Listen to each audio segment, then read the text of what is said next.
5 जून 1972 को उत्तराखंड के गढ़वाल जिले में आनंद सिंह बिष्ट और सावित्री देवी के घर एक बच्चे का जन्म होता है। उस बच्चे का नाम पड़ता है अजय सिंह बिष्ट। शुरुआती की शिक्षा प्राप्त करने के बाद वह 1989 में 12वीं की परीक्षा पास करने के बाद 1990 में ग्रेजुएशन करने के लिए ऋषिकेश चले जाते हैं। वहाँ ऋषिकेश में वह अखिल भारतीय विद्यार्थी परिषद के साथ जुड़ जाते हैं, जो आरएसएस का एक छात्र संगठन था। 1992 में गढ़वाल यूनिवर्सिटी से बीएससी मैथमेटिक्स में डिग्री हासिल करने के लिए दाखिला लिए। इस बीच भारत में राम जन्मभूमि आंदोलन बहुत तेजी से आगे बढ़ रहा था और उसके प्रमुख नेता थे महंत अवैधनाथ, जो अजय सिंह बिष्ट के दूर के रिश्तेदार भी थे। अजय सिंह बिष्ट इस आंदोलन में जाते हैं और वहां महंत अवैधनाथ से मुलाकात होती है। महंत अवैधनाथ के कहने पर वह गोरखपुर आते हैं। गोरखपुर आकर महंत अवैधनाथ से नाथ पंथ की शिक्षा ली और महज 22 साल की उम्र में सन्यासी बन गए। महंत अवैधनाथ ने अपना उत्तराधिकारी घोषित कर दिया। इस प्रकार अजय सिंह बिष्ट योगी आदित्यनाथ बन गए। आगे बढ़ने से पहले हम जानते हैं कि गोरखनाथ पीठ क्या है और राजनीतिकरण कैसे हुआ। गोरखनाथ मठ 22 एकड़ में फैला हुआ है और यह एक नाथ संप्रदाय का एक प्रमुख स्थान है।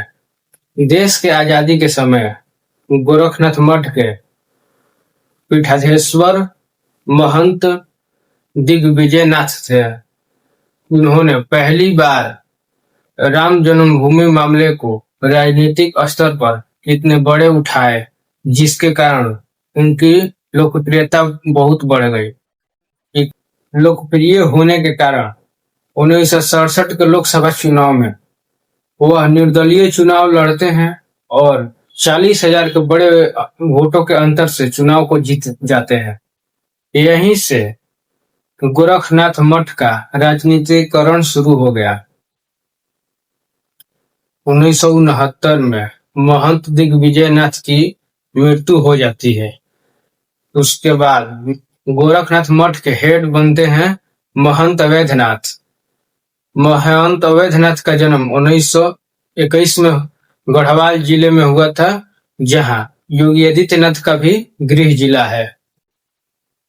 महंत दिग्विजयनाथ की मौत के बाद 1970 में गोरखपुर में उपचुनाव होते हैं, जहां महंत अवैधनाथ चुनाव निर्दलीय लड़ते हैं और चुनाव को जीत जाते हैं। और यह अपने गुरु दिग्विजयनाथ की तरह ही यह संसद में हिंदुत्व और राम मंदिर पर संसद में राजनीति करना शुरू कर देते हैं। 1985 में सभी साधु संतों द्वारा एक संगठन का आयोजक होता है। उस संगठन का अध्यक्ष महंत अवैधनाथ को बनाया जाता है। 1992 में कार सेवकों द्वारा बाबरी मस्जिद को तोड़ा गया। उस समय प्रमुख नेता थे महंत अवैधनाथ, जो इस आंदोलन को आगे से लीड कर रहे थे। 1991 से 1996 तक बीजेपी के टिकट पर चुनाव लड़े। इस समय अपने प्रचार के लिए योगी आदित्यनाथ को आगाह किए थे, जिसके बाद 1996 में महंत अवैधनाथ ने राजनीति से संन्यास ले लिया और यहीं से योगी आदित्यनाथ का राजनीतिक कैरियर शुरू होता है। 1998 में बीजेपी के टिकट पर गोरखपुर से योगी आदित्यनाथ लोकसभा चुनाव लड़ते हैं और मात्र 26 साल की उम्र में चुनाव जीत जाते हैं और भारत के सबसे युवा सांसद बनते हैं। यदहं विधिना स्थापितं भारतस्य संविधानं प्रति सत्यां श्रद्धां निष्ठां च धारयिष्ये। यदहं गोरखपुर में हिंदुवादी राजनीति करना शुरू कर देते हैं। जहां भी छोटे मामला होते थे वहां पहुंच जाते थे और उस मामले को बड़े बना देते थे। एक मामला साल 1999 में हुआ। पंचरुखिया गांव में मुस्लिम समुदायों द्वारा कब्रिस्तान की जमीन को विस्तार करने के लिए एक पीपल के पेड़ को उखाड़ दिया गया। यह खबर जैसे ही योगी आदित्यनाथ को मिली, योगी आदित्यनाथ ने ऐलान किया कि वो कल पंचरुखिया गांव जाएंगे और वहां एक पीपल का पेड़ लगाएंगे। जैसे ही योगी आदित्यनाथ पंचरुखिया गांव पहुंचते हैं, वहां पहले से ही समाजवादी पार्टी के नेता तलक अजीज एक सभा बुला रखी थी, जिसके कारण वहां का माहौल खराब होने लगता है। और तो वहां से योगी आदित्यनाथ जैसे ही जाने लगते हैं, समाजवादी पार्टी के समर्थक ने पीछे से योगी आदित्यनाथ के काफिले के आखिरी गाड़ी पर पत्थरबाजी कर दिए, जिसके बाद दोनों पक्षों के बीच गोलियां चलने लगी और उसमें तलक अजीज के अंगरक्षक सत्य प्रकाश की मौत हो जाती है। इसके बाद योगी आदित्यनाथ पर एफआईआर दर्ज होता है। हत्या का आरोप लगता है, पूजा स्थल का अपमान करने का आरोप लगता है, दंगा कराने का आरोप लगता है। लेकिन उस समय राज्य में भी बीजेपी की सरकार और केंद्र में भी बीजेपी की सरकार होने से इस मामले में कुछ नहीं होता है।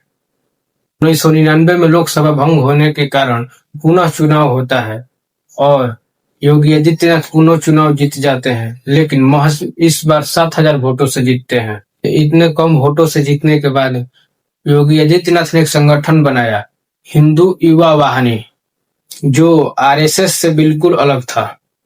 हिंदू युवा वाहिनी के कारण गोरखपुर और पूर्वांचल के क्षेत्र में अपना प्रभाव बढ़ाना शुरू कर दिए और जनता दरबार लगाना शुरू कर दिए, जिसमें वह सभी किसी भी जाति, किसी भी धर्म, गरीब या अमीर सभी का समस्याओं सुनते और उसका समाधान करने लगे, जिसके कारण लोगों से डायरेक्ट कनेक्शन होने लगा। इसका परिणाम 2004 के लोकसभा चुनाव में देखने को मिला। 1,40,000 वोटों के अंतर से चुनाव जीते, जो 1999 में 7,000 वोटों से महज जीते थे। हिंदू युवा वाहिनी के बनने से सांप्रदायिक गतिविधियां सबसे ज्यादा होने लगी। घटना अक्टूबर 2005 में मऊ में घटी। उस साल रमजान और दशहरा एक साथ ही पड़ा था। मुस्लिम समुदायों द्वारा आरोप लगाया गया कि लाउड स्पीकर पर हिंदू भजन बजाए जा रहे हैं, जिसके कारण नमाज पढ़ने में दिक्कत हो रही है, जिसके कारण हिंदू कार्यक्रम को कुछ दिनों के लिए स्थगित कर दिया गया। हिंदू युवा वाहिनी के लोगों ने सड़क पर उतर गए, जिसके कारण मुस्लिम समुदाय से झड़प हो गई। हिंदू युवा वाहिनी द्वारा कुछ नेताओं द्वारा गोली चला दी गई, जिसमें 8 लोग मारे गए और 35 लोग घायल हो गए। इसके बाद मामले जांच के लिए सीबीआई को दे दिया गया। जांच के बाद पता चला कि हिंदू युवा वाहिनी के नेता और योगी आदित्यनाथ शामिल थे, लेकिन भाजपा ने यह आरोप को खारिज कर दिया। भाजपा ने आरोप लगाया कि समाजवादी पार्टी के बाहुबली नेता मुख्तार अंसारी द्वारा यह कराया गया। 2 साल बाद एक ऐसी घटना घटी जनवरी 2007 में। मुहर्रम के जुर्म के दौरान राजू कुमार नाम के एक लड़के की हत्या कर दी जाती है, जिसके बाद अगले दिन योगी आदित्यनाथ ने भाषण दिया कि वह एफआईआर दर्ज नहीं कराएंगे, एक खून के बदले वह 10 खून करवाएंगे। उसके बाद समर्थकों ने घरों को जलाना और दुकानों को जलाने शुरू कर दिए लगभग, जिसमें 2 लोगों की मौत हुई और लगभग करोड़ों की संपत्ति जलकर राख हो गया। इसके बाद सीएम मुलायम सिंह यादव ने योगी आदित्यनाथ की सुरक्षा हटा ली और युवा हिंदी वाहिनी के नेताओं और योगी आदित्यनाथ को गिरफ्तार कर लिया। योगी आदित्यनाथ पर आरोप लगाया गया हिंसा भड़काने को लेकर और दंगा कराने को लेकर।